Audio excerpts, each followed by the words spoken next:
tim medis yang ada di Gaza sudah kebingungan. Kita mau ngapain nih? Mau melakukan operasi, tidak punya alat untuk pembiusan. Jadi pembiusan nih, putus nih kan, tangan putus, kaki putus. Dijahit Pak, nggak pakai pembiusan. Setelah pembiusan selesai, nggak dikasih obat. Otomatis lama-kelamaan Infeksi. nggak usah meninggal. Setelah dioperasi, dibom Pak.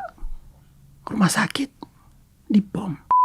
Yang meninggal pasien, keluarga pasien, tim medis, dan warga sipil yang mereka datang untuk berlindung di rumah sakit tersebut. 5, 4, 3, 2, 1 and close the door. Ini ada Bang Onim dan Ustadz Dery. Tapi saya mau ke Bang Onim dulu. Ini langsung nih Bang Onim, karena tadi di bawah langsung cerita sedikit tentang Bang Onim ini keluar evakuasi mandiri dan ditembakin sama Israel. Anda ditembakin sama Israel? Iya, betul sekali. Boleh cerita sedikit? Iya, bismillahirrahmanirrahim. Assalamualaikum warahmatullahi wabarakatuh. Waalaikumsalam. Sebelumnya terima kasih sudah mengundang Bang Onim di sini dan masih bisa bernapas. Dan sampai dengan detik ini saya belum percaya masih bisa hidup dengan situasi seperti itu. Jadi pada tanggal 7 Oktober tersebut sampai dengan 27 hari peperangan saya berada di sana. Tidak bisa berbuat apa-apa. Yang saya lihat itu adalah hujan bom kiri kanan dan kami tidak bisa keluar dari rumah. Nah, seperti yang saya katakan tadi bahwa evakuasi terakhir tersebut bukan terakhir kali, akan tetapi hari yang ke-20. Maksudnya? Jadi hari pertama sampai dengan 1 pekan kemudian terjadi peperangan, itu saya sudah komunikasi dengan teman-teman otoritas Palestina di Gaza agar supaya nama saya didaftarkan untuk dibawa keluar menuju Mesir. Gitu pecah peperangan, 1 hari oke, masih bagus lah, masih bisa keluar. 2 hari masih bisa beraktivitas. 1 pekan kemudian sudah tidak bisa. Dan setelah 1 pekan itu saya berusaha untuk keluar dari rumah dan menuju pintu perlintasan Rafah, tidak bisa. Sudah tidak bisa. Hari kedua pun sama. Tidak bisa nih, boleh diceritakan? Tidak bisa karena terjadi gempuran sana sini. Jadi istilahnya kalau kita mau ke halaman rumah itu pun dijadikan target oleh pihak penjajah. Sampai dengan hari ke-10 berusaha untuk keluar, tidak bisa keluar rumah. Sampai ke tingkat kita mau ke jalan raya itu tidak bisa. Hari ke-15 sama, hari ke-20 pun sama. Dan sampai dengan hari ke-23 saya berusaha untuk keluar. Sudah menyampaikan terima kasih ke Ibu Retno Marsudi dan Kemlu yang sudah berkoordinasi untuk menunggu Bang Onim di pintu perlintasan Gaza dan Mesir.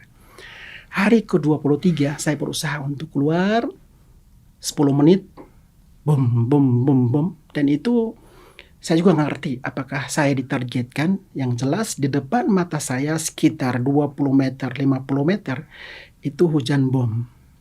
Dan terpaksa harus balik badan ke rumah. Saya lapor ke Ibu Retno, Bu, saya nggak bisa lanjut karena hujan bom. Hujan bom ini ada korban di depan? Hujan bom pasti ada korban, rumah. Jadi yang jalan atau jalur yang saya lewati memang dibom kiri kanan. Bom, bom, bom, bom. Jadi kita nggak bisa lewat. Mutar balik pulang ke rumah. Hari ke-25 sama. Keluar dalam situasi yang sama, bom kiri kanan. Itu dari rumah. Saya kan tinggal di Gaza City ya. Di Gaza City itu di kota Gaza, berjarak dengan rumah sakit Ashifa itu cuma sekitar 200 meter. Dan kalau kita menuju dari Gaza Tengah ke Gaza Selatan, kita harus melewati zona pembantaian. Zona penembakan yang mana sudah tersedia di sana ada tank Merkava, ada angkatan laut Israel, ada sniper, dan sudah tersedia mereka standby pesawat Apache. Oke, itu siapapun yang lewat sana? Siapapun yang lewat, 99% meninggal dunia. Dan itu kejadiannya sama seperti itu. Hari ke-24, hari ke-25 saya keluar kondisi yang sama. Hari ke-26 hari terakhir yang mana saya harus mengambil keputusan. Kalau hari ke-26 tersebut saya tidak bisa keluar, maka sampai dengan saat ini saya berada di jalur Gaza. Begitu saya keluar, standby sebentar di rumah sakit Ashifa untuk berkoordinasi, dan ternyata ada mobil ambulans sekitar 7-8 mobil ambulans Kementerian Kesehatan yang akan mengangkut atau membawa mengevakuasi pasien korban peperangan akan dievakuasi ke Mesir. Begitu saya koordinasi rumah sakit Ashifa, saya bilang, saya mau keluar. Apakah ada rombongan yang akan membawa pasien atau tidak? Kalau akan membawa pasien, saya mau nebeng ikut rombongan tersebut. Ini satu keluarga ya? Satu keluarga. Jadi saya punya kendaraan mobil sendiri, saya mau nebeng ke mereka. Kata mereka, kami sendiri pun tidak ada koordinasi. Justru sebaliknya, kami harus nebeng ke Bang Onim. Waduh. Iya. Karena saya berada di sana itu sudah diketahui oleh pihak Israel, oleh pihak pemerintah Palestina. Ini Bang Onim merasa ditarget nggak sama Israel? Saya sendiri kalau bisa dikatakan ditarget, iya. Bom jatuh 50 meter dari kediaman Bang Onim. Artinya Anda ditarget? Nggak tahu. Bom fosfor jatuh di parkiran kediaman Bang Onim.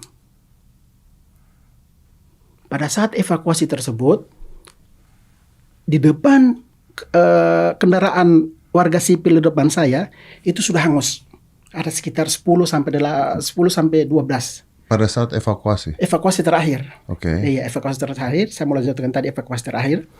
Begitu evakuasi terakhir itu saya harusnya bareng dengan mobil ambulans Kementerian Kesehatan. Saya bilang oke, mobil ambulans Kemkes itu di depan, tapi saya di mobil kedua ya. Oke.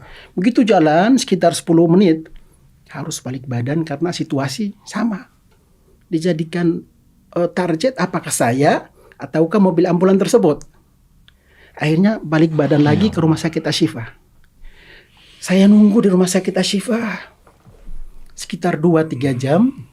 Saya katakan bahwa jika hari ini saya tidak keluar dan harus bareng dengan mobil ambulans ini, sedangkan mereka juga tidak ada koordinasi, saya harus keluar mandiri nih. Pada saat itu saya selesai sholat dan saya berkoordinasi dengan istri, harus ambil keputusan hanya 2 pilihan. Kan harus melewati zona pembantaian ini dong, otomatis harus meninggal, pasti. Saya bilang ke istri, pasti itu ya kata Bang. 99% pasti. Meninggal. Meninggal. Ini sesuai dengan logika manusia ya. Zona pembantaian ini definisinya gimana? Zona pembantaian ngelewatin itu sudah harus ditembak. Dan itu hari sebelumnya itu sudah banyak yang dibantai di situ. Berarti mayat-mayatnya Mayat masih ada di situ. Itu adanya di perairan jalan raya di Gaza Barat, itu kita ngelewatin pinggir jalan. Dan ketika mau evakuasi harus lewat sana? Harus lewat sana. Berarti ditembakin dong pasti? Pasti ditembak. Jadi evakuasi tadi saya katakan kepada istri, ambil keputusan dan hanya 2 pilihan. Lolos ke pintu perbatasan, Rafah, atau meninggal dunia, surga. Jannah. 99% loh tadi Bang Onim ngomong. 99%, dan saya katakan bahwa ke istri saya, mohon maafkan saya. Ke anak-anak saya katakan, maafkan saya. Karena kemungkinan besar, tidak hanya saya akan meninggal, akan tetapi keluarga. Semua. Sekeluarga. Itu jadi target penembakan nih. Saya nggak tahu apakah dijadikan target. Yang jelas bom jatuh 50 meter dan bom fosfor. Begitu jalan setelah koordinasi, istri bilang, kalaupun nanti kita meninggal di zona ini, takdir Allah. 2 jam saya bilang oke, kita jalan. Ini nekat jalan. Saya motivasi anak-anak saya. Kenapa tidak pilihannya diam di sana gitu? Maksudnya kalau diam di sana, 99%... diam di sana, itu situasinya semakin mencekam. Pihak Israel semakin menduduki wilayah Gaza dan wilayah Gaza semakin menyempit. Iya, dan mereka sudah tidak membandingkan mana warga asing, mana warga sipil, mana pasien, mana anak-anak. Saya melihat bahwa kayaknya saya juga bakalan lewat dari sini. Jadi ini sudah bukan militer versus militer? Tidak fair ya. Jadi harusnya militer versi militer. Tapi yang terjadi, militer lawan bayi, militer lawan wanita, militer lawan warga sipil dan perempuan. Kita lanjut yang evakuasi. Saya bilang ke istri, oke, bismillah kita jalan, bismillah kita jalan. Begitu jalan, mau sampai di jalan aspal perairan pantai, ternyata warga Gaza itu mengikuti Bang Onim. Oh ikut. Ada Karena sekitar pikirnya 8. bisa keluar nih bareng. Karena mereka melihat ini Bang Harapan. Onim yang sudah dikenal di Palestina akan keluar, otomatis koordinatnya sudah diketahui oleh pihak Israel. Oke. Drone di atas 24 jam, jet F-16 24 jam. Oke. Dan pemboman sana sini. Mas Dedi harus ambil keputusan keluar nggak nih? Oke. Akhirnya jalan keluar, begitu mau tiba di jalan aspal di Gaza Barat di Sheikh Azlan tersebut, sudah mulai bom bom bom. Dan itu targetnya bukan Bang Onim. Di belakang Bang Onim sudah hangus. Yang ikut itu? Yang ikut itu Mobil itu mobil di belakang Bang Onim hangus. Ada 8 sampai dengan 10 warga sipil itu. Mereka bawa anak-anak mereka di dalam kendaraan itu. Meninggal. Ada anak ditembak, hangus, dibom. Hangus. Itu di belakangnya Bang Onim Di mobilnya. belakang Bang Onim. Jadi mereka ada mobil warga sipil, di atasnya ada kasur lah, ada tikar orang lah, evakuasi kan? Evakuasi lah kan. Hancur. Karena gini, proses evakuasi pun memang walaupun diarahkan oleh pihak penjajah, ternyata melewati zona tersebut kelar. Bang Onim jalan, bom bom bom, dan ternyata pada saat Bang Onim berjalan itu di depannya itu sudah jasad yang sebelumnya sudah ditembak oleh pihak penjajah. Rata. Ada yang teriak, tolong, tolong. Ada anak kecil yang menangis. Ada yang perempuan. Kendaraan yang berjalan di depan Bang Onim lebih dari 10 kendaraan. Hangus, Pak. Jadi yang selamat cuma Bang Onim ya? Dan pada saat itu, jalan itu alhamdulillah yang selamat. Nggak percaya. Begitu tembakan, sopir saya bilang, kita ditembak. Terus, tiarap, merangkul anak-anak. Saya bilang ke istri, tolong rangkul anak-anak. Di mobil. Di mobil. Kalaupun kita meninggal, saling berpelukan. Dan itu benar-benar ditembak. Mobil, dan di depan saya itu kita jalan itu kayak gini, zigzag. Zigzag itu bukan karena untuk menghindari tembakan, menghindari jenazah di bawah itu udah darah, udah. Coba bayangkan. Ada video viral Bang Onim upload tuh ya. Ada kayak gitu, ada video yang naik sepeda, terus kiri kanan jenazah, itu di belakang Bang Onim dan depan Bang Onim yang sudah dibantai. Yang sudah dibantai oleh mereka, dan itu adalah warga sipil. Dan Bang Onim tadi sempat cerita tancap gas. Saya bilang ke sopir, tancap gas, ini ada orang Indonesia, apapun yang terjadi. Saya khawatirnya gini, Bang Ded. Khawatirnya ini tancap gas, tiba-tiba di depan tank Merkava sudah palang jalan. Saya bilang ke sopir, tolong jangkauan penglihatannya diperluas, kiri kanan diperluas, jangan sampai tiba-tiba ada tank memalang aspal, selesailah kita. Tapi alhamdulillah atas izin Allah Subhanahu wa taala itu gitu jalan kiri kanan zigzag sekitar 30 menit kayak gitu. Yang dalam hati teringat, kayaknya bakalan selesai mungkin di sini ya Allah. Anak-anak saya juga saya bilang istighfar, baca surat Yasin, ayat kursi. Itu benar-benar anak-anak saya ngelihat. Abi itu apa? Itu orang meninggal. Udah tiarap. 30 menit berjalan, alhamdulillah setelah melewati zona aman di kota Derbalah Gaza bagian tengah, baru bisa bernapas. Nggak percaya bisa lolos dari kematian seperti itu. Karena dikerahkan itu, Ya Allah. ya disiram. Kaca pecah. Kaca kendaraan Bang Onim pecah. Jadi sebelumnya di depan kediaman Bang Onim itu kan dibom juga, kaca pecah, ditambah lagi dengan tembakan itu kaca pecah. Ternyata Bang Onim jalan sendiri dan di belakang sudah dihabiskan, disiram oleh pihak penjajah. Dan itu mereka bukan pejuang, bukan Fatah atau bukan Hamas, anak-anak. Satu kendaraan mobil sedan itu ada sekitar 15 sampai dengan 20 orang duduknya kayak gini karena saking penuhnya. Yang bikin heran, kenapa pihak Israel membagikan selebaran dengan pesawat Apache dan jet F-16 selebaran, diarahkan kepada warga Gaza bagian utara untuk diungsikan ke Gaza bagian selatan. Warga Gaza City, tempat kediaman Bang Onim, diarahkan untuk ke Gaza bagian selatan. Tiba-tiba di perjalanan Berarti kayak di zona dijebak tersebut, maksud Bang Onim. dikumpulin di wadih di Gaza bagian tengah tersebut, baru di bom bom bom, dan itu bukan menakut-nakuti, target. Dan Ya ini Allah, targetnya ya. itu, Astagfirullah. targetnya ini bukan dari sniper, pesawat jet F-16. Itu mayat. Saya bilang, ini apa nih, kok bisa seperti ini terjadi? Saya 13 tahun di Gaza. 2021 terjadi peperangan, biasalah, cuman kirim rudal sana sini saling balas. Tapi untuk kali ini benar-benar pertama kali terjadi peperangan. Saya belum pernah nonton film Sebrutal ini. Berarti ini sudah bukan perang dong sebenarnya. Ini sebenarnya bukan perang, Bang Ded. Jadi ini sudah mengarah ke yang namanya genosida Membantai atau Nakbah abad ini, abad 2023. Kan perang Nakbah, yang pembantaian Nakbah 1948, itu yang meninggal 15.000.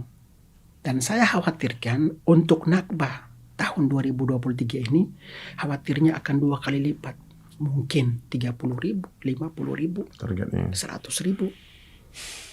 Ya saya sama Bang Dery Iya, denger nggak bisa ngomong apa kita Kayak nonton film, tapi kita bingung banget. sadis banget, Masya Allah.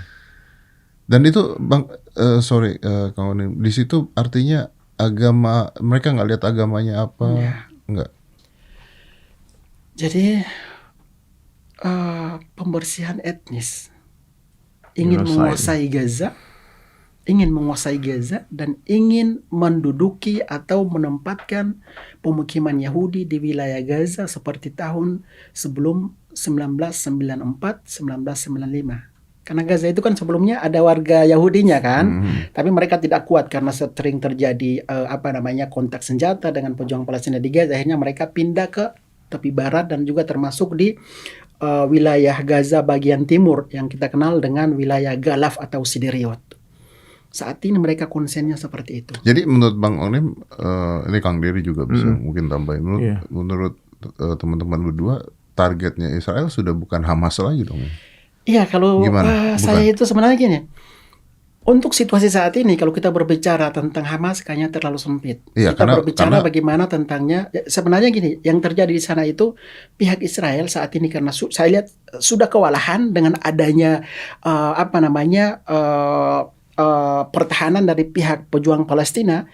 Untuk Israel itu, Israel sudah kewalahan. Jadi bahasa kasarnya gini, kalau contohnya pada saat terjadi peperangan saat ini tidak ada Amerika di belakang,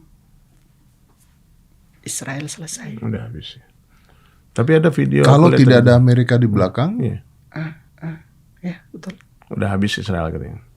Israel belum siap untuk perang kota di Gaza. Ini jadi gini Kang Dery, ini mungkin sama seperti kalau kita tahu zamannya Amerika nyerang Vietnam. Seperti itu. Jadi saat ini seperti Vietnam. Jadi prinsipnya mereka di pejuang Palestina itu gerilya. Iya, tapi kan ketika nyerang Vietnam kan menangnya cuma di film doang kan. Di film doang. Mereka pulang karena nggak bisa gerilya dengan Vietnam. Jadi sekarang mau tidak mau bom habis-habisan. Benar, bom habis-habisan karena mereka udah kewalahan. Kan kita gini kan, Israel ini kan militer terkuat nomor 4 di dunia. Oke? Kok bisa pada tanggal 7 Oktober tersebut mereka dilumpuhkan oleh sekelompok pejuang di Gaza, yang mana di Gaza ini mereka sudah diblokade lebih dari 16 tahun. Di blokade ini kan otomatis ruang gerak mereka kan sangat sempit ya. Mau produksi rudal pun tentunya sulit, mau bikin bom pun tentunya sulit. Tapi tiba-tiba pecah pada tanggal 7 Oktober dan itu benar-benar menguasai pangkalannya militer Israel terbesar di Israel, adanya di Gaza bagian timur. Kalau saya bilang itu kemungkinan disengaja, iya tidak. Gini, ada kepikiran itu? Setelah terjadi peperangan itu, ternyata salah satu motif mereka melakukan penyerangan secara besar-besaran. Sejarah Palestina mencatat ini serangan besar-besaran. Itu kita tarik ulur kembali, Bang Ded. Jadi sebelumnya itu, sebelum tanggal 7 Oktober, itu ada tentara Israel melakukan pemukulan terhadap perempuan Palestina di kota Yerusalem. Yang pertama. Pemicunya. Yang kedua, pemicunya itu sahabat kita orang Kristen yang ada di Yerusalem melakukan ibadah di gereja, itu pun mereka dipersulit bahkan dipukul. Jadi mereka melihat pejuang Palestina ini kok mereka sewenang-wenang melakukan kita seperti ini ya. Kayaknya kita harus membuktikan bahwa kita punya kekuatan deh. Dan itu dibuktikan tanggal 7 Oktober. Jadi sebenarnya peperangan saat ini yang terjadi di Gaza, kita tidak bisa atau tidak boleh berkonsentrasi hanya tanggal 7 Oktober Bang Ded. Akan tetapi kita tarik ulur ke belakang. Yang mana warga Palestina itu dilarang untuk atau dipersulit untuk sholat di Masjidil Aqsa Mubarak. Terjadi aneksasi, perampasan tanah, terus juga pemukulan dan pembunuhan terjadi hampir setiap hari. Saya menjadi saksi bahwa petani dan nelayan Palestina itu dibantai dengan jarak saya itu sekitar 2 km ditembak. Makanya dengan pemicu ini, dengan alasan inilah mereka ingin bahwa kayaknya kita harus bergerak deh. Kalau saya lihatnya begini, benar nggak? Coba saya penasaran, benar nggak kalau saya katakan berarti kalau yang Bang Onim cerita nih, artinya pejuang-pejuang di sana, atau kita sebut Hamas saja misalnya, Hamas itu juga membela saudara-saudara yang Kristen di Palestina. Iya, jadi setelah saya tiba di Indonesia itu kan ada opini katanya perang agama lah. Saya bilang, hey Indonesia sudah terprovokasi kalian. Jangan fokus tentang agama. Ini bukan perang agama. Bukan perang agama. Akan tetapi murni perampasan dan juga Nakba 2023 serta pembersihan etnis. Kenapa saya katakan bukan agama? Yang terjadi saat ini, rumah Presiden Palestina Mahmud Abbas diratakan. Mahmud Abbas bukan Hamas dong, Fatah. Madrasah dihancurkan, sekolah Kristen dihancurkan, dan itu saya videoin. Gereja tertua di dunia, gereja tertua ketiga di dunia adanya di jalur Gaza, Rahat Tanah. Yang dievakuasi ke rumah sakit itu tidak hanya Muslim, orang Kristen pun dievakuasi, dan itu di depan mata saya. Saya melakukan liputan di rumah sakit Ashifa. Itu yang terjadi di sana, Jadi tidak melihat apapun agamanya. Tidak melihat siapa yang penting di depan Anda. Manusia yang berada di jalur Gaza, kelar, harus disikat.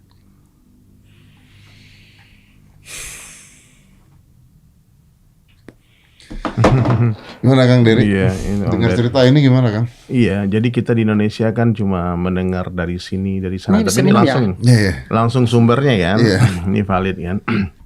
Jadi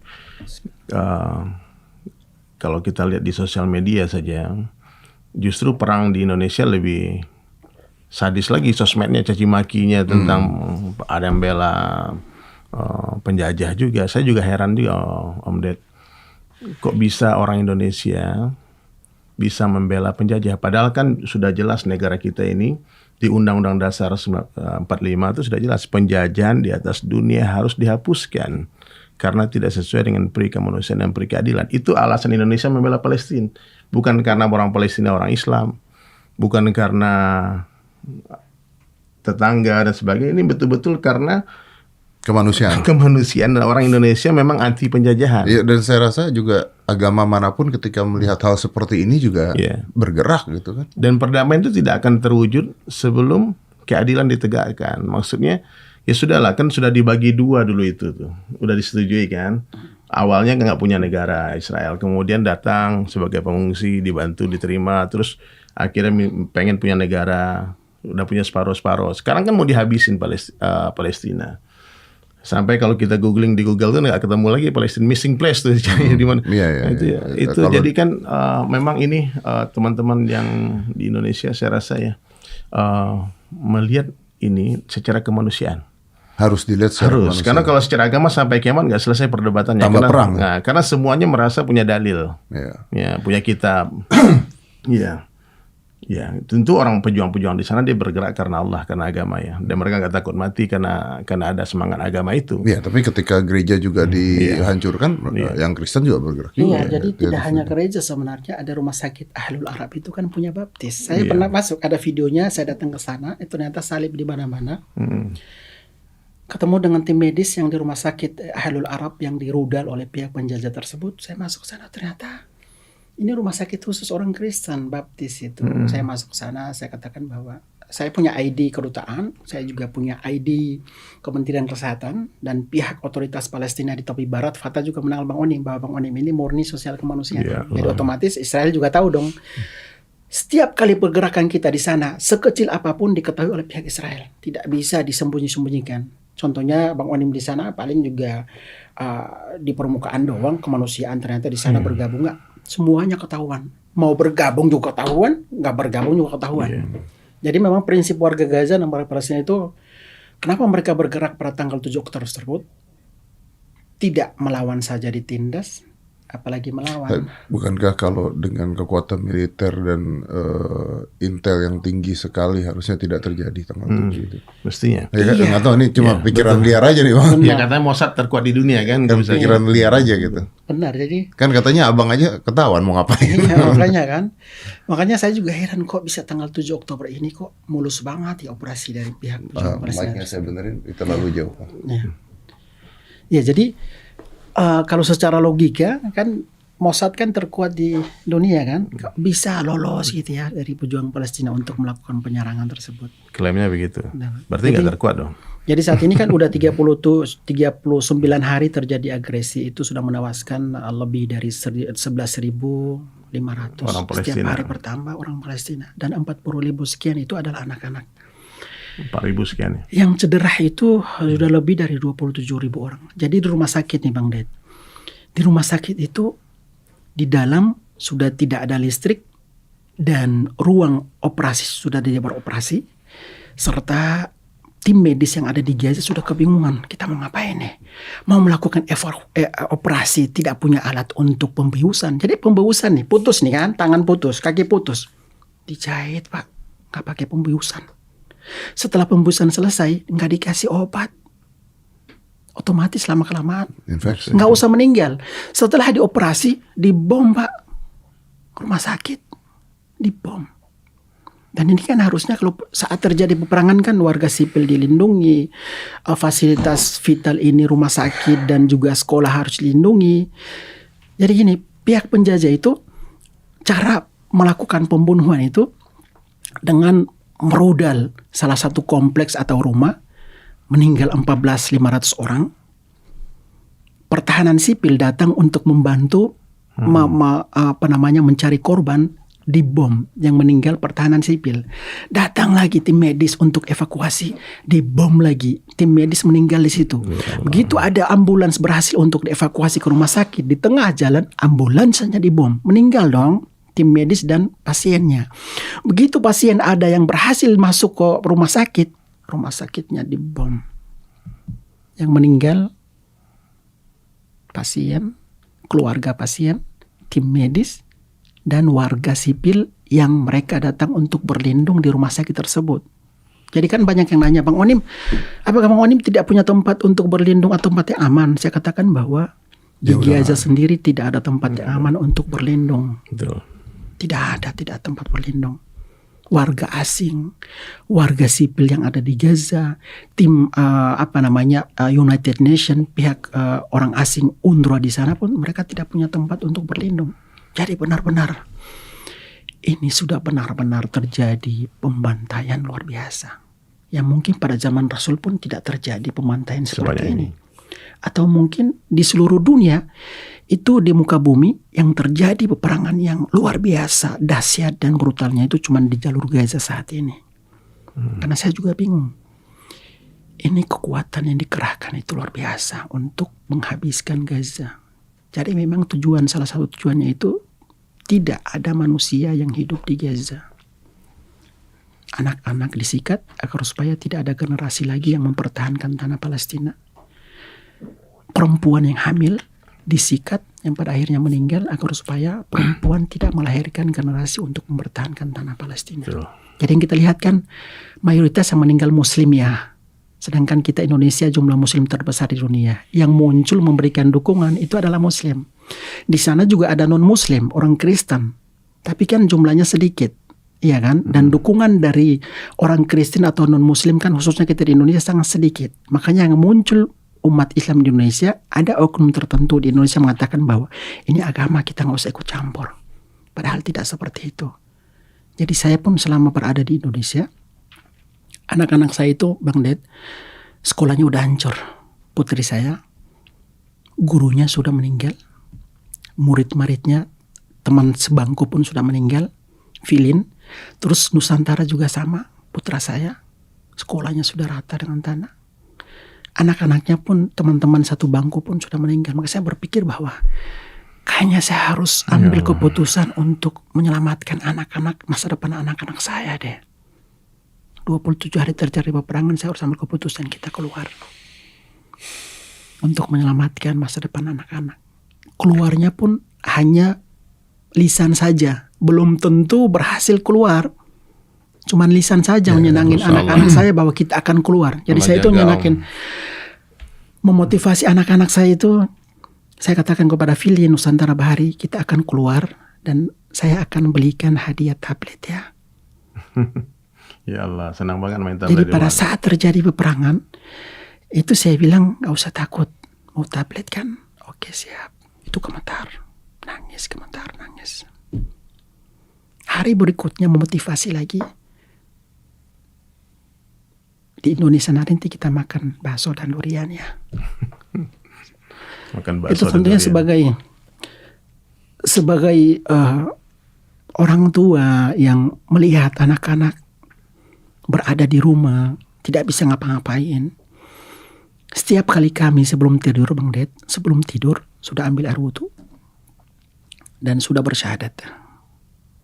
Kita ambil wudu, kita bersyahadat karena belum tentu kita bangun kita ada di Gaza. Mungkin kita bangun sudah ada di surga. Allahu Akbar. Saya juga katakan bahwa tidur nanti kemungkinan besar kita sudah tidak melihat terik matahari anak-anak. Jadi hari-hari yang kami lalui itu dengan penuh ya. Tidur bisa? Nggak bisa tidur. Saya itu tidur gimana Bang Ded? Orang kiri kanan rudal, kaca pecah. Kaca kediaman Bang Onim pecah. Dalam keadaan malam pun ada. Malam pun seperti itu. Jadi contohnya tadinya sore itu kami bermimpi, ya Allah, semoga malam ini kami bisa tidur. Ternyata jam 2 bangun nggak bisa tidur lagi. Besoknya lagi sorenya kami kata anak-anak saya, semoga malam ini kita bisa tidur ya. Iya tidur. Jam 2 bangun. Rudal itu kencang banget. Kekuatannya itu 6 ton. Rudal dari jet F-16 itu kekuatan 6 ton dan radiusnya 200 meter, 300 meter. Jadi jatuhnya 300 meter kita di sini, kelar selesai. Tulang pun nggak ketemu. Bagaimana kalau jatuh ke kediaman Bang Onim kan? Hanya ada orang Indonesia seperti itu, orang Indonesia. Saya sendiri sih ya. Sempat lost kontak Bang Onim dulu kan? Berapa? 3 hari ya? 3 hari. Lost kontak 3 hari karena memang seluruh jaringan saat ini di Gaza itu sudah dikuasai. Yang sebelumnya itu tidak ada pesawat khusus untuk memutuskan jaringan. Ternyata tiba-tiba awal peperangan ada pesawat khusus. Saya nggak ngerti pesawat itu dari mana. Dikerahkan untuk memutus jaringan internet. Jadi lampu mati Mas Ded. Malam mati lampu, gelap. Nggak ada makanan, nggak ada air minum, tidak ada jaringan. Ya kita ngapain di dalam rumah, ya kan? Saya cuman biasanya itu taktik Bang Onim dan warga Gaza bagi tempat atau bagi area. Bang Onim tidur di ruang tamu sama anak 1, istri tidur di dapur sama anak 2. Jadi kalau contohnya supaya kalau meninggal tidak meninggal semua. Jatuh rudal di ruang tamu Bang Onim meninggal, istri hidup. Iya maksudnya begitu. Iya. Udah sampai sepikir itu pikiran. Hampir harus seperti itu. Karena untuk menyelamatkan keluarga kan. Kalau ada apa-apa bisa menginformasikan. Itu salah satu cara untuk menyelamatkan. Tapi kalau contohnya bom dari jet F-16 jatuh. Ya hancur semua. Nggak usah pindah tempat atau bagi area deh. Kena semua. Jadi pihak penjajah itu sebelum menjatuhkan awal-awal perang loh ya. Sebelum menjatuhkan pesawat bom dari jet F-16 itu ada bom peringatan. Bom peringatan itu kalau jatuh ke kamar kita ada keluarga 10 orang selesai. Kamar hancur, 10 orang meninggal. Rumah nggak rata tanah.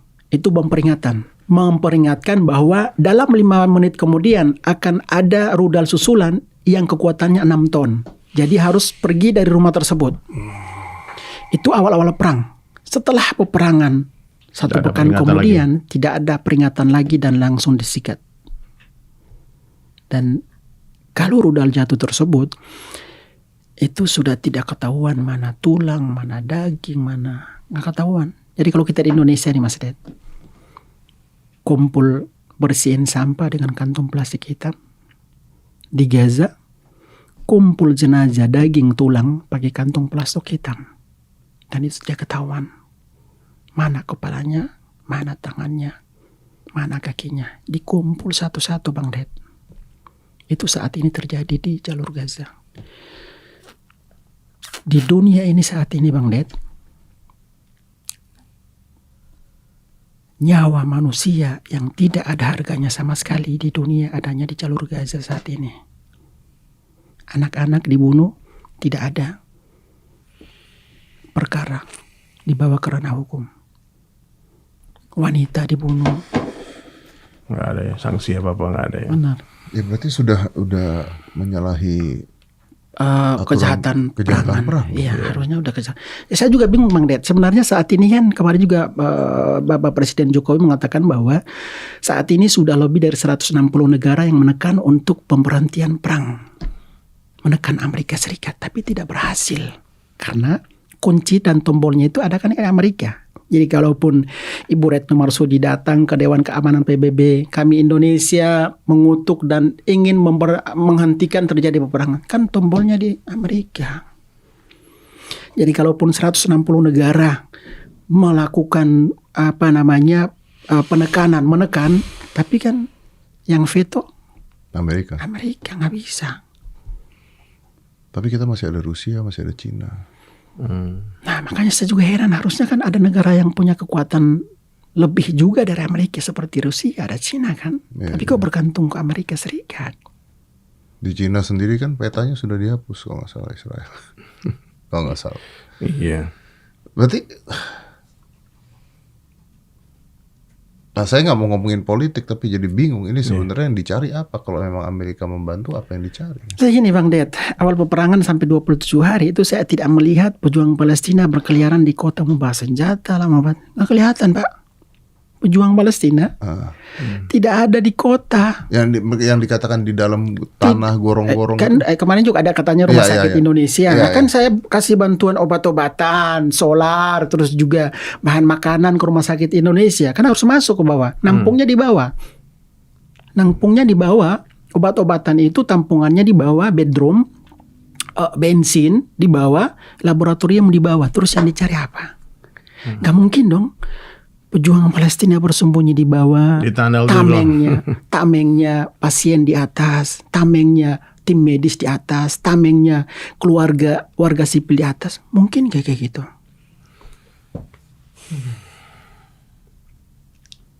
Jadi memang seluruh rumah sakit yang ada di Gaza itu sudah dijadikan target. Seperti rumah sakit Ahlul Arab itu sebelumnya sudah dijadikan target sebelum di bom. Bang Onim, maaf saya potong ya, saya takut lupa soalnya. Tapi apakah sampai sekarang dari Hamas atau dari pejuang-pejuang Palestinanya masih melakukan perlawanan? Atau sudah tidak bisa melawan? Sampai dengan saat ini, salah satu penyebab informasi tidak merata ke Indonesia berkaitan dengan peranan pejuang Palestina itu jaringan. Sudah diputuskan jaringan. Selama saya berada di sana, bahkan tempat-tempat yang saya lewati tadi itu juga harus melewati, ada tank lah, ada. Jadi memang hampir setiap hari itu 5-10 tank Merkava penjajah udah jadi hancur. Berarti masih ada pejuang-pejuang di sana. Gerilya. Jadi memang pejuang Palestina pun mereka sampai dengan saat ini kan kita melihat tidak ada satupun warga Palestina di Gaza itu mereka sumpah serapah terhadap pejuang Palestina. Penyebabnya seperti ini, pejuang Palestina pada akhirnya kita. Jadi warga Gaza itu mereka sudah terbiasa dari generasi ke generasi pada saat terjadi peperangan kata mereka untuk meraih kemerdekaan tentunya harus ada yang dikorbankan. Jadi memang mereka sangat yakin bahwa perjuangan kita ini masih panjang dan memang harus ada yang berada di barisan depan. Kalau contohnya kita berjuang di Palestina, pejuang Palestina, berjuang mempertahankan, terus mereka tidak memiliki senjata atau apa, itu kan agak sulit ya, seperti itu. Jadi memang kalau perbandingan dari segi kekuatan militer antara pejuang Palestina dengan militer Israel jauh banget, antara langit dan bumi, Pak. Jadi kekuatan militer Israel itu luar biasa, punya F-16, punya tank Merkava, punya drone. Pejuang Palestina apa? RPG, rudal, batu. Kalau batu di tepi barat, barat. Kalau di Gaza batu udah nggak berlaku. Jadi kalau teman-teman Indonesia contohnya, bang saya mau berjihad dong. Orang saya udah 13 tahun saja belum pantas untuk bergabung dengan pejuang Palestina karena salah satu persyaratan yang sangat sederhana, Bang Onim, harus memiliki hafalan Al-Quran 17-20 juz. Lah saya, ya kan? Lah teman-teman yang ada di sini tidak diizinkan oleh pejuang Palestina untuk berjuang itu. Sampai dengan saat ini itu satu pun warga asing bergabung dengan pejuang Palestina atau Hamas Fatah itu tidak ada sama sekali. Prinsip mereka bikin susah makannya banyak. Orang asing biarlah di luar memberikan doa saja deh. Kami sudah mengetahui kekekuatan dari pihak lawan. Kami menguasai peta dan lapangan. Kalau antum di luar tidak tahu datang ke sini, menambah penderitaan kan, bikin masalah baru. Nanti tinggalnya di pengungsian lagi kan, seperti itu. Jadi memang prinsip mereka itu biarlah kami menghadapi mereka saja. Jadi perbandingan kekuatannya jauh banget. Tapi kan pejuang Palestina, Bang Ded, pejuang Palestina mereka berprinsip bahwa apapun yang kami produksi tidak ada apa-apanya kalau tidak ada dukungan dan ridho dari Allah Subhanahu wa taala. Dan mereka berjuang yakin banget kalau meninggal dunia, ini kan tanah Palestina kan bumi Syam, bumi yang diberkahi oleh Allah Subhanahu wa taala, yang mana ada kiblat pertama Islam dunia, ada pertama baginda kita Nabi Muhammad SAW melaksanakan sholat berjamaah di sini di Palestina, dan juga yang kita kenal dengan mukjizat Isra wal Mi'raj adanya di Palestina. Jadi mereka yakin bahwa kalau kita meninggal, insya Allah surga. Dan apa yang kami perjuangkan itu sangat jelas. Memperjuangkan tanah Palestina untuk 3 agama. Yahudi, Nasara, Kristen, dan Muslim. Dan perlu sampaikan bahwa Indonesia itu harus belajar toleransi antar agama terhadap saudara-saudara kita di Palestina. Kenapa? Pada saat bulan Ramadan, orang Kristen nih bagi-bagi kurma, takjil. Pada saat hari Paskah, itu orang Muslim Palestina datang, selamat ya. Terserah mau diterima amal atau enggak. Selamat ya. Tidak ada yang namanya bentrokan antar agama. Damai mereka. Ini politik. Makanya saya katakan bahwa kalau ada isu yang muncul di Indonesia berkaitan dengan agama, itu kemungkinan salah satu agenda dari pihak penjajah untuk membentrokan antar kita di Indonesia. Jadi saya katakan bahwa mohon maaf nih, Indonesia sudah terprovokasi.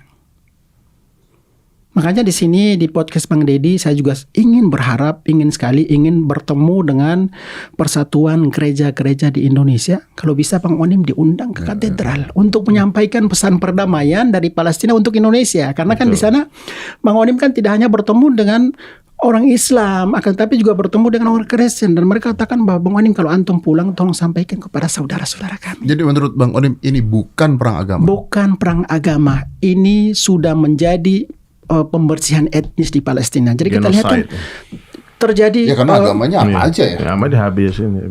Ya kan kita lihat sendiri kan ada video itu pihak Yahudi kalau melihat salib itu diludah. Itu kan ketahuan gitu. Dan bahkan orang Yahudi yang anti penjajahan juga ada kan? Ada. Yang demo kan? Jadi di sini banyak yang demo juga.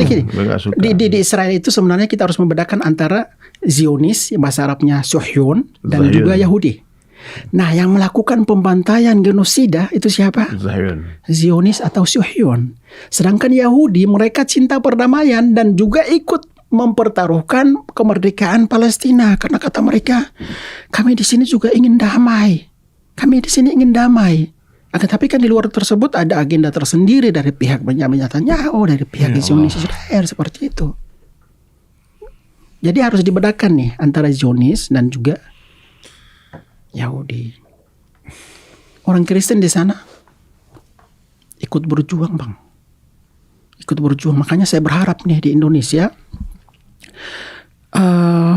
saya menjadi saksi di sana. Saya pelaku kemanusiaan dan saya berada di Palestina itu atas nama Indonesia. Saya berharap kita seluruh masyarakat elemen bangsa Indonesia, yang namanya isu Palestina itu jangan opini kita jangan digiring ke agama. Nggak boleh kayak gitu.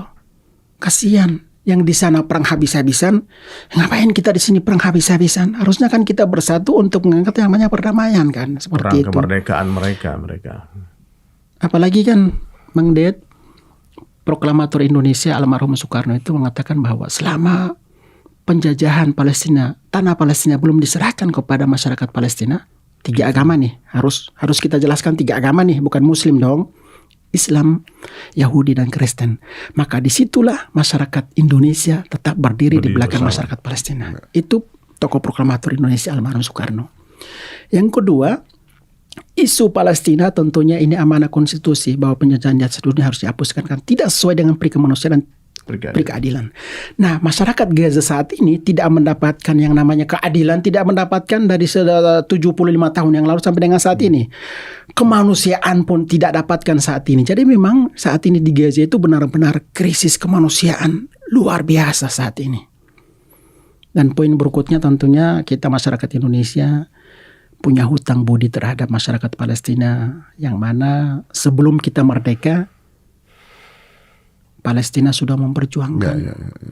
Otomatis hutang budi kan, makanya saya katakan bahwa ini seluruh elemen bangsa Indonesia kita punya hutang budi terhadap masyarakat Palestina. Dan kemanusiaan, mereka manusia, kita manusia. Nanti kita bicaranya manusia saja ya. Tadi Kang Dery sempat ngomong tentang bantuan untuk Palestina. Tadi kalau nggak salah Ustadz sempat ngomong yang benar itu ke mana? Jangan langsung ke pemerintah kita mestinya. Tapi ada juga sih himbauan jangan langsung memberikan ke ini ke kedutaan. Saya nggak tahu, makanya saya tanya sama Bang Onim kenapa. Iya gini. Saya punya lembaga filantropi Nusantara Palestina Center. Bang Deddy juga tahu ya waktu nyebutinnya. Udah nyumbang belum antum? Udah. Kan nama ada di sana. Jadi gini, saya netral. Terserah mau nyumbang kemana aja. It's okay, nggak masalah. Tidak nyumbang nggak masalah untuk prinsip di Palestina. Karena kan rezeki mereka bukan kita ngatur kan. Rezeki masyarakat Palestina itu. Istri saya tuh suka banget promoin Bang Onim. Dia bantu ke sono. Alhamdulillah, terima kasih. Luar biasa. Kita berangkatlah ke sana Bang Ded. Nanti. Abang kan baru keluar aja susah. Iya, benar sekali. Jadi gini, berkaitan dengan bantuan, alhamdulillah nih Bang Ded. Pada saat awal terjadi peperangan itu Bang Onim sudah berada di lokasi. Jadi demi Allah, bantuan dari masyarakat Indonesia melalui NPC itu sampai ke tangan warga sipil, anak yatim, pasien, wanita, dan juga lansia. Jadi kita tidak ada urusan dengan namanya faksi Fatah atau faksi enggak. Masa sih saya dari Indonesia jauh-jauh ke Palestina khusus untuk faksi Fatah, rugi amat kan? Seperti itu. Jadi saya datang di Indonesia pun memang tidak ingin mempermasalahkan atau mengungkit tentang faksi yang ada di sana. Kita cukup kemanusiaan saja. Jadi bantuan alhamdulillah diterima. Untuk teman-teman yang lainnya ingin memberikan bantuan ke Palestina, yang jelas saja deh, kita ke pemerintah. Benar tidak ada bantuan-bantuan yang diselewengkan kalau tidak benar? Saya nggak ketemu kayak gitu Ustaz. Semua nyampe ke sana? Dari NPC dijamin 100% Bukan, saya nyampe. tidak bicara NPC, saya bicara yang lain. Alhamdulillah sampai. Iya, dari lembaga-lembaga pun sampai. Tapi bukankah susah untuk masuk ke sana? Jadi gini, pada saat awal terjadi peperangan itu kan Bang Onim eksis yang mana pintu perbatasan ditutup kan. Makanya dapatnya bantuan dari mana gini? Saya itu punya tim saat ini lebih dari 70 orang tim. Dan tim ini itu mereka menguasai beberapa wilayah yang mengetahui wilayah Gaza Utara. Kita harus mendapatkan bahan sembako dari mana, terus solar dari mana, obat-obatan dari mana. Jadi pada saat terjadi peperangan itu memang ada beberapa pasar yang masih beraktivitas. Ada toko obat-obatan yang masih dibuka walaupun mayoritasnya sudah dihancurkan. Nah, yang dibuka ini Bang Onim koordinasi dengan pihak pemilik toko tersebut. Kata pemilik toko, Bang Onim, ini saat ini fase di emergensi dan para pasien butuh bantuan. Silakan diambil dulu. Dan nanti proses transfernya belakangan, tertulis semuanya dengan MOU. Yang bisa masuk transfer Om Ded. Kami NPC Bang Ded, kami NPC itu transfernya langsung dari Jakarta, Bank Indonesia di sini, transfer langsung ke Gaza, bukan ke negara lain. Kalau ke negara lain, saya saya keberatan. Seperti itu. Nah kan kita ngasih bantuan ke Palestina, kok ke negara lain yang ditransfer? Ya kan seperti itu. Itu yang pertama. Yang kedua, tidak semua lembaga yang bisa berhasil transfer dari Gaza, dari Jakarta langsung ke Gaza, karena NPC itu jaminannya Bang Onim di sana, tinggal di sana, terus istri orang sana, anak-anak sekolah di sana. Jadi memang pihak bank pun sudah mengetahui bahwa Bang Onim di sini itu ternyata menjalankan misi kemanusiaan, termasuk dari barang yang Bang Onim ambil dulu nih, sembako, bahan makanan, obat-obatan, solar, dan juga air minum seperti itu. Ada kepercayaan.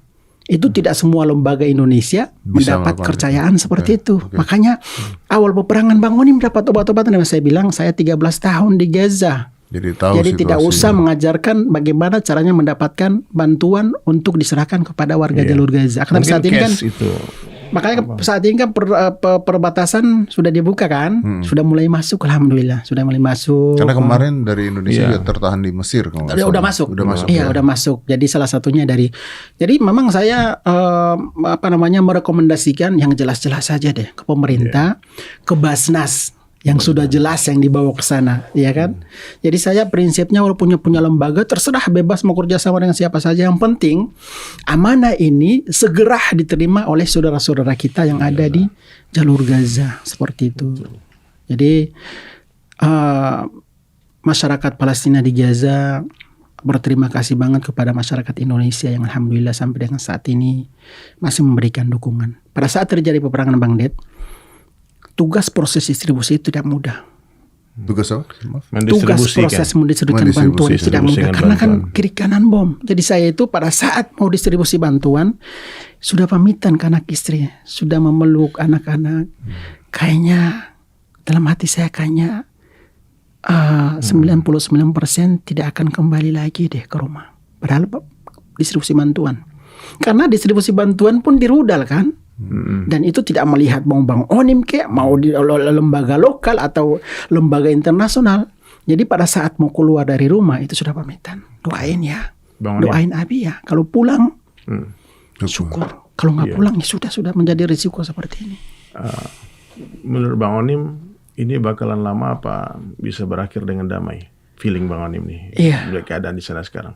Jadi setelah peperangan saat ini sudah 39 hari, itu Israel sudah mengetahui kekuatan pejuang Palestina. Kalau sebelum-sebelumnya itu ada gencatan senjata atau jeda peperangan dengan persyaratan tersendiri, tapi dilanggar oleh pihak penjajah. Salah satu persyaratan sebelum-sebelumnya itu pihak Israel mengizinkan warga atau otoritas Gaza untuk membangun dermaga internasional dan juga bandara internasional Palestina ada jalur Gaza, tapi dihianati. Nah untuk kali ini prediksi saya kayaknya pihak Israel lebih berhati-hati. Karena mereka sudah tahu kekuatan dari pejuang Palestina. Nah bukankah tinggal dirudal, dibom dan sebagainya? Oh enggak, sulit. Jadi seperti yang Pak katakan tadi, kotanya dihancur lebur kan? Kotanya dihancur lebur, tapi kan mereka tidak ada di kota. Yang dihancurkan kan warga sipil. Kan alasan mereka menghancurkan, dia menuduh pejuang-pejuang ini bersembunyi di rumah warga. Maka itu kan ditanya warga, kenapa kamu bom warga? Karena tapi kan artinya kota Gazanya sendiri bisa direbut dong. Iya, bisa direbut sebenarnya, bisa direbut. Masuk bisa, keluar nggak bisa. Masuk bisa, keluar nggak bisa. Dan itu kejadian saat ini. Perang kota sangat dihindari oleh pihak penjajah. Oh, makanya akhirnya mereka pakai rudal dan sebagainya. Kalau mereka terus-terusan begitu sampai hancur. kasihan warga sipil. Ya artinya sebenarnya kan ini kan aduh saya bingung nih kan. Iya. Maksudnya gini, ini bukankah sebenarnya harusnya ada PBB? Iya. Benar gak sih? Iya, Jadi gini Bang Det, pada saat awal peperangan itu kan saya juga melihat ada PBB lah, ICRC atau Palang Merah Internasional. Ya makanya ini saya yang tolol apa gimana? Iya gini, pada saat awal Gimana peperangan, mereka? Saya nggak ngerti. pada saat awal peperangan masih ada ICRC dan juga United Nations, UNRWA, mereka beraktivitas. 1 pekan kemudian mereka pun sudah tidak Hilang. bisa beraktivitas. Berarti mungkin jadi korban juga Om, udah Lebih dari 60 Korban. staf lokal dan ada warga asing yang meninggal karena di rudal. Jadi pada saat evakuasi saya bilang ke Ibu wartawan yang mati Retno banyak. Marsudi, Bu, bisa nggak Bang Onim itu dijemput kendaraan Palang Merah Internasional ke rumah kediaman Bang Onim, terus dibawa ke perbatasan? Alasannya tidak bisa. Karena kalau ada warga asing yang tahu Bang Onim dijemput oleh ICRC atau Palang Merah Internasional, mereka pun akan minta. Setelah saya cari informasi dan sempat jalan keluar, itu pintu masuk Palang Merah Internasional pun di rudal. Iya, di rudal. Ya kalau gitu, coba ya ini saya yang bodoh apa gimana ya? Coba ya, kita berpikir rame-rame aja deh. Kalau begitu artinya harus ada negara lain yang kuat, yang menengahi atau membantu. Indonesia salah satunya nggak bisa sama sekali, nggak bisa sama sekali. Cina, Rusia, nggak bisa sama sekali sampai dengan saya. Kan setiap kali ada KTT, terus ada dewan dewan kawan-kawan atau dewan keamanan PBB, ngerti gitu lah. Makanya saya bilang kawan-kawan kan. Betul. Nggak bisa ngapain. Bisanya cuman menekan dan mengutuk, nggak lebih dari itu. Sudah 39 hari, lebih dari 11.000 tewas, lebih dari 27.000 meninggal. Pasien saat ini 27.000 luka-luka. Iya, luka-luka. Meninggal dunia lebih dari 11.300, yang cedera lebih dari 27.000. Saat ini pasien, Bang Det, bayi yang ada di inkubator meninggal. Nggak ada listrik, Bang Det. Jadi Om Deddy, kita di Indonesia ini nampaknya memang harus membantu perjuangan masyarakat rakyat Palestina itu dengan doa. Dan doa itu akan diterima kalau kita nih baik. Maksudnya membantu mereka itu dengan cara kita juga perbaiki hubungan dengan Allah kan. Karena sekarang saatnya sebetulnya Bang Onim, kita kembalikan seluruh urusannya kepada Allah Subhanahu wa taala. Karena Allah yang menggerakkan semuanya. Kalau kita sebagai orang beriman kan yakin semua yang terjadi itu sudah disampaikan 1400 tahun yang lalu. Nubuatnya ada ahlinya itu. Ulama-ulama yang pakar dalam urusan akhir zaman ini. Bahkan peperangan ini pun sudah disebut oleh Nabi sallallahu alaihi wasallam akan datang. Dan ujungnya nanti Palestina itu akan menjadi negeri yang paling damai, yang paling aman di dunia. Tapi itu setelah penghancuran besar-besaran, biasanya akan ada pembangunan besar-besaran ya. Dan pertolongan Allah pasti datang. Ya, pertolongan Allah pasti datang kalau para pejuang yang ada di sana itu benar-benar taat kepada Allah, Bang Onim. Sekarang kita nungguin kan mana malaikat yang turun kan. Dulu waktu perang Badar kan kita cuma 313 orang. Lawannya ribuan, senjata mereka lengkap, tapi justru yang menang kita yang sedikit. Ya, jadi hari ini umat Islam nih Bang Onim, aku lihat ya, kita kurang bicara kebesaran Allah. Allah sedang tunggu-tunggu nih, kapan nih kalian minta tolong sama aku. Kan bagi Allah mudah saja membolak-balikkan hati penjajah itu kan. Tiba-tiba mereka ditidurkan, semua bisa aja. Atau tiba-tiba dihancurkan semua, bagi Allah mudah saja dengan wabah, dengan suka-suka Allah, baik dengan ombak, dengan petir, macam-macam. Banyak tentara Allah kan. Nah, hari ini kita di Indonesia jutaan orang berkumpul berdoa, tapi kayaknya doa kita nggak diterima gitu, karena mungkin kita masih maksiat juga. Jadi membantu saudara kita di Palestina bukan dengan memberi mereka nasihat, karena mereka lebih sabar dari kita. Bukan memberi mereka motivasi untuk berjuang, karena mereka tuh udah siap mati. Tinggal kita di Indonesia ini, kalau menurut saya Bang Onim ya, kita istighfar semua orang-orang Muslim yang merasa mungkin sebagai ini adalah bagian daripada perjuangan agama, jihad, dan berdoa di senjata yang paling dahsyat. Dan syarat doa itu diterima Bang Onim, kita harus meninggalkan seluruh maksiat. Ya, jadi menolong mereka itu dengan cara apa? Kita bersabar dengan kemaksiatan, jangan sampai kita buat, perbaiki hubungan dengan Allah, baru kita doa. Mungkin asbab satu doa orang, kalau bisa turunkan pertolongan, Allah berikan kemenangan. Dan kalau masalah penjajah, mohon maaf ya, dari dulu-dulu kan sudah ada contohnya. Fir'aun laknatullah alaihi menzalimi rakyatnya. Waktu itu yang berdakwah Nabi Musa alaihissalam. Bahkan sebelum datangnya dakwah Nabi Musa alaihissalam itu Fir'aun sudah ketakutan Bang Onim, dan dia buat keputusan konyol, seluruh bayi dibunuh. 70.000 bayi laki-laki dibantai sama Fir'aun. Jadi ketakutan Fir'aun itu sekarang terjadi pada pemerintahan penjajah ini. Ini bayi-bayi ini kalau dibiarin hidup, nanti gede jadi pejuang lagi kan, menghancurin kita, maka dibantai semua. Jadi apa yang terjadi hari ini itu pernah terjadi di zaman dulu, dan tidak ada cara untuk memenangkan perjuangan ini selain dengan pertolongan Allah. Maka Indonesia pun merdeka kan atas berkat rahmat Allah yang Maha Kuasa. Nah, jadi hari ini kita berhentilah membesar-besarkan kekuatan senjata kita, ekonomi kita, jumlah kita yang banyak. Ya, semua umat Islam yang mendengarkan ini, kita yakin yang hebat itu Allah. Ya, okay. Jadi apapun yang Allah kehendaki terjadi nih. Kalau Allah katakan menang. Allah katakan kalah. Saya setuju dengan itu. Tapi saya punya satu pertanyaan, karena ini pertanyaan karena kasus masalah ini besar belakangan. Apakah menurut Bang Onim atau Kang Dery juga memboikot produk-produk Israel atau Amerika itu akan membantu hal ini?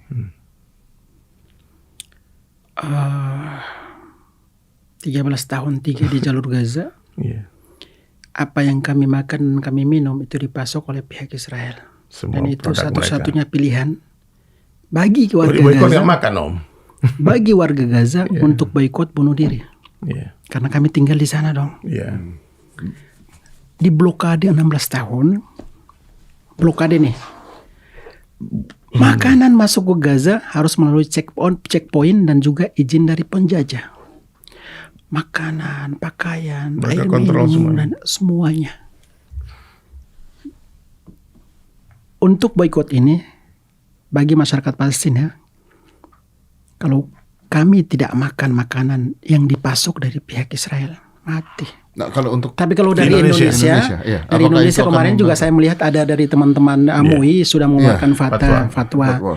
Itu juga memang salah satu kebijakan mereka, dan kita berjuang kan beda-beda ya. Di sana mereka berjuang dengan mengangkat senjata, kita di sini berjuang dengan doa dan juga boikot. Ya salah satunya bagi saya manjur, insya Allah manjur, karena itu bagian dari kekuatan untuk perekonomian. Kan pada saat terjadi peperangan kemarin, bagi-bagi McD kan, tentara bagi makan seperti itu. Jadi itu salah satu cara dari teman-teman yang ada di Indonesia untuk memberikan dukungan, menunjukkan kepedulian bagi saudara-saudara kita di Palestina seperti itu. Tapi kalau untuk kami di sana ya nggak bisa, karena nggak bisa seperti itu. Masing-masing kita kan punya cara untuk berjuang. Seperti Bang Onim di sana distribusi bantuan, terus teman-teman di sini dengan jadi saya juga ingin menggarisbawahi bahwa untuk isu Palestina saat ini ada baiknya itu teman-teman dari MUI juga mengeluarkan fatwa bahwa masing-masing sekolah yang ada di Indonesia, termasuk sekolah Islam dan Kristen, itu kalau bisa ada kurikulum khusus untuk sejarah Palestina, agar supaya generasi baru saat ini jangan sampai pemahaman mereka itu terpola bahwa Palestina itu cuman tanggung jawabnya umat Islam saja. Tidak seperti harusnya. Ini kesempatan nih. Saya juga tentunya menghimbau kepada teman-teman MUI, keluarkan dan juga ajukan deh kalau bisa masuk ke kurikulum sejarah Palestina, agar supaya jangan pada saat terjadi peperangan kita sibuk yuk sumbang perapatan. Nggak seperti itu, Pak. Nggak seperti itu. Saya itu kadang melihat kok teman-teman Indonesia sibuknya hanya terjadi peperangan, ya kasihan loh. Nah maksudnya dengan kita mengedukasi, otomatis kita nggak usah sibuk dengan yuk kita galang, nggak seperti itu. Rezeki saudara-saudara kita di Palestina dijamin oleh Allah Subhanahu Wa Taala. Jadi tolong deh, jangan hanya pada saat terjadi peperangan kita sibuk. Nggak seperti itu, Pak. Saya sendiri nih aktivitas itu setiap hari. Dalam situasi kondusif maupun peperangan, itu situasi kegiatannya sama. Kami punya anak yatim 1000 lost kontak saat ini yang kami santuni. Kami punya sekolah Nurani Indonesia, nggak ada kabar. Kami sudah bangun pabrik air minum, nggak ada kabar apakah itu sudah dibom kami sudah bangun masjid Darut Tauhid, nggak ada kabar Pak. Dan tim yang kami ada di sana, para guru itu juga sempat lost kontak sebenarnya.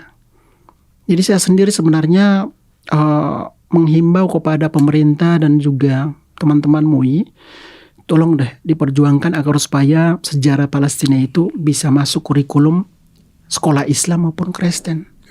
Agar supaya generasi zaman now saat ini itu bisa memahami, paham bahwa jangan sampai akan muncul lagi. Kita kan membantu negara orang lain, tapi juga mengedepankan keamanan di dalam negara sendiri seperti itu. Jangan sampai tiba-tiba mendadak jadi jubir dadakan gitu loh kan, jubir dadakan seperti saya sebenarnya oke lah mereka berjuang, kita memberikan dukungan dan doa seperti itu. Oke, ini Bang Onim ini ada istri dan anak. Silakan. Iya. Masya Allah. Jadi saya itu Bang Det ya, saya itu pria Indonesia melangsungkan pernikahan di Gaza. Masya Allah. Di Gaza pria pertama 2000. Itu setelah perkenalan ta'aruf, yang pertama ditolak, yang kedua ditolak, yang ketiga ditolak, yang keempat ditolak, yang kelima ditolak, keenam ditolak. Ini baru diterima. Karena cuannya nggak masuk. Alhamdulillah masih ngutang mahar. Allahu Akbar. Jadi Bang Deddy boykot gimana? Ikut boykot nggak? Kalau saya ngelihat begini dalam hal pemboikotan, kalau kita memboikot sesuatu tuh ada dua hal. Jadi nggak perlu boikot tuh barang yang udah ada kita bakar-bakarin. Iya, ada yang bodohnya lagi dia beli dulu, itu soalnya saya pernah lihat begitu, menurut saya ini kok bodoh gitu ya kan, udah beli dibakar kan duitnya tetap masuk gitu kan. Tapi kalau kita stop pada saat ini kita stop, itu menarik karena itu bagus, karena itu kan juga akan membantu. Betul. Kalau perekonomiannya terganggu akan membantu, tapi memboikotnya juga pintar gitu. Karena saya kemarin lihat video juga, Pak, ada yang beli dulu dibakar, Pak. Ya, betul. Itu bukan boikot. betul, Masya Allah. Itu konten. Dan boikot itu akan berjalan sukses kalau pemerintah yang memboikot. Nah, ini nih masuk Ya Allah. Waduh, ini kursinya nggak ada lagi. Berdiri sekat Bang Onim aja. Oke. Oh, Masya Allah. Saya mau menyampaikan sesuatu dari boleh silakan. rakyat Palestina. Iya. Fadal. Ada ambil kursi. Ini anak-anaknya Bang Onim. Masya Allah. Ya, sini. Sama Mas Det. Ini yang pertama namanya Filin. Salim sama Om Filin, Masya Allah. Filistin Indonesia. Filistin Indonesia. Iya, Filin Filistin Indonesia. Yang kedua Salim namanya Nusantara. Nusantara. Mereka sekolah di sana, dan ini istri saya asli dari jalur Gaza. Fatal. Ayo, ikut. Nah, ada mau disampaikan katanya dari Palestina. Dari Palestina. Iya, Fatal. Nah, coba saya mau dengar nih apa yang disampaikan dari rakyat Palestina, karena mereka nanti kayak udah Al Jazeera Arabia mewakilkan dari rakyat Palestina. Syukur, alhamdulillah. Bang Onim dulu, Bang Onim. Iya, boleh. Bang Onim dulu. Bang Onim dulu. Aku mau saya terjemahin. Iya. Tafadhol. Iya. Mic-nya boleh saya pinjam, Bang Deddy mau saya terjemahin. Oh iya, translate. Iya, jadi mungkin saya sebagai perwakilan kali ya, karena beliau dari Palestina. Jadi istri saya ini asli dari jalur Gaza dan jadi saksi juga pada saat terjadi peperangan kemarin. Fatal kalimah. Bismillahirrahmanirrahim. Alhamdulillah hamdut thayyibin asy-syakirin. Istri masih sedih karena pamannya tadi malam meninggal. Ya udah. بداية أنا أحب أشكر هذه الإذاعة على أن أتاحت لنا أن نتحدث عن أهلنا وشعبنا في فلسطين، خصوصا في غزة. في الحقيقة لا أريد أن أطيل وسوف أتحدث لكم باختصار. غزة الآن هي لا أدري ماذا أقول عنها. الاحتلال الإسرائيلي عندما اجتاح غزة أبادها إبادة جماعية. الأطفال والصغار والشيوخ كلهم دمرهم تدميرا شاملا. حتى البيوت لم تسلم، المساجد لم تسلم، المدارس لم تسلم، المستشفيات، العيادات الصحية، المخابز، لا يوجد قوت في غزة. حتى المياه لا يوجد مياه. أول يعني الحرب كانت الناس تعتمد على القوت الموجود عندها، على القوت الموجود داخل غزة، ولكن بسبب منع دخول أي مساعدات من قبل معبر رفح، اللي هو طبعا معبر رفح اللي هو الرابط الوحيد اللي ما بين غزة ومصر، وأيضا في معبر هناك يسمى معبر إيرز اللي هو ما بين أيضا رابط اللي هو عند الاحتلال اللي هي الأراضي 87. منذ 75 عاما ونحن كفلسطينيين نحارب من أجل أن نستقر وأن نعيش على في أرضنا ووطننا بسلام وأمان. في الحقيقة إنه القضية الفلسطينية هي قضية ليست فقط قضية. Terjem awal anti qadiyah. Iya, jadi boleh sampaikan bahwa terima kasih atas undangan Bang Ded di sini. Beliau memperkenalkan asli dari jalur Gaza Palestina. Beliau menyampaikan bahwa situasi di Gaza saat ini air sudah tidak tersedia, makanan sangat sulit didapatkan, korban berjatuhan. Pihak penjajah tidak lagi membedakan antara warga sipil, anak-anak, tim medis, dan juga lansia. Dan saat ini terjadi pembantaian massal, genosida, Nakba 2023. Apa yang mereka perjuangkan saat ini dari pejuang Palestina, Bang Ded, kata beliau? Yang mereka perjuangkan tentunya mempertahankan hak-hak mereka. Tanah Palestina, Masjidil Aqsa Mubarak. Dan yang dipertahankan oleh pejuang Palestina tidak hanya haknya muslimin, akan tetapi haknya 3 agama, Nasara, Kristen, dan juga Yahudi. Jadi yang diperjuangkan Palestina ini, pejuang Palestina itu untuk semua masyarakat Palestina. Dan apa yang mereka alami saat ini itu sudah berlanjut atau sudah berlangsung selama lebih dari 75 tahun penjajahan yang mereka rasakan saat ini. Tafadhal. اليوم احنا نتحدث عن قضية فلسطينية وقضية دينية وإسلامية وقضية أيضا إنسانية، ولكن في ظل هذه الظروف التي تعيشها أهلنا في غزة ليس بس فقط الفلسطينيين الذين يجب أن يحاربوا من أجلها، إنما جميع الديانات، سواء ديانة إسلامية، مسيحية، أي ديانة أخرى، إنما مجرد للإنسانية فقط. غزة تباد، غزة الأطفال النساء يعني فوق بيوتهم يشيلوهم أشلاء، لا يوجد معدات حتى يعني يشيلوا البيوت، حتى ربما في جثث تحللت وأصبحت رماد. اليوم تحللت، يعني صار الدود، يعني ينفع فيها الدود. في جثث لم تدفن ما زالت موجودة في مستشفى الشفاء لم تدفن. Berkaitan dengan isu Palestina, kata beliau, bagi kami sebagai muslim, mayoritas muslim yang ada di Palestina ada mayoritas agama terbesar di Palestina adalah muslim. Akan tetapi yang mereka perjuangkan seperti yang Bang Oni sampaikan tadi, bahwa yang mereka perjuangkan ini tentunya juga semua agama, yaitu agama Islam, Yahudi, dan juga Kristen. Saat ini situasi yang ada di jalur Gaza, kata beliau, lebih dari 2.000 anak-anak dan lansia masih tertimbun di bawah reruntuhan, dan itu sudah membusuk. Sudah membusuk. Rumah sakit Ashifa pun mereka sudah angkat tangan dan sudah tidak bisa beroperasi. Saat ini di rumah sakit Ashifa itu tim medis sudah dijadikan target snipernya prajurit Israel. Maksudnya kalau tim medis ini sudah dijadikan target oleh pihak sniper penjajah, otomatis jaraknya sudah dekat dong. Penjajah dengan rumah sakit Ashifa harusnya udah dekat banget dong kalau yang turun tangan adalah sniper.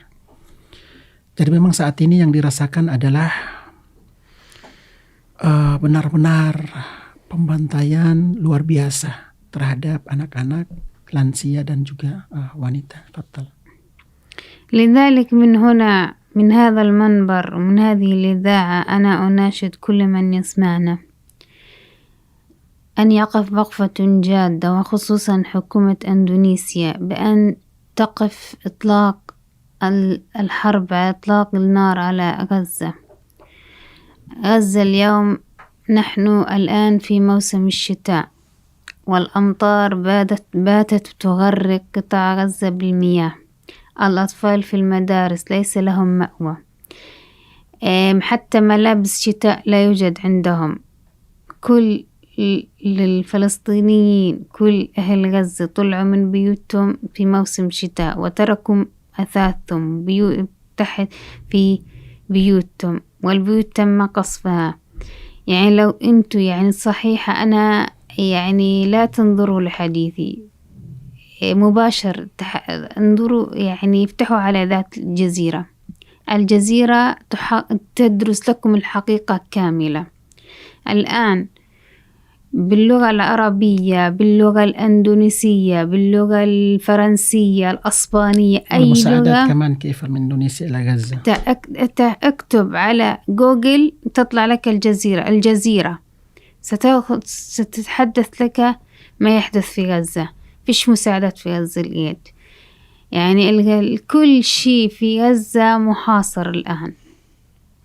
أي مساعدات بتيجي طبعا عن طريق MBC، والحمد لله يعني MBC يعني هي الداعمة الوحيدة. أنا دائما تحت إشراف MBC، دائما مواكب العصر على طول السنة ما شاء الله، يعني الله يجزيها الخير، الله يبارك فيها. كانت دائما تدعم الشعب الفلسطيني، خاصة في غزة، أيضا في مخيمات الأردن الفلسطينية، في مخيمات كانت تدعمهم بالمساعدات المالية، تقدم لهم الإسعافات، تقدم لهم الطحين.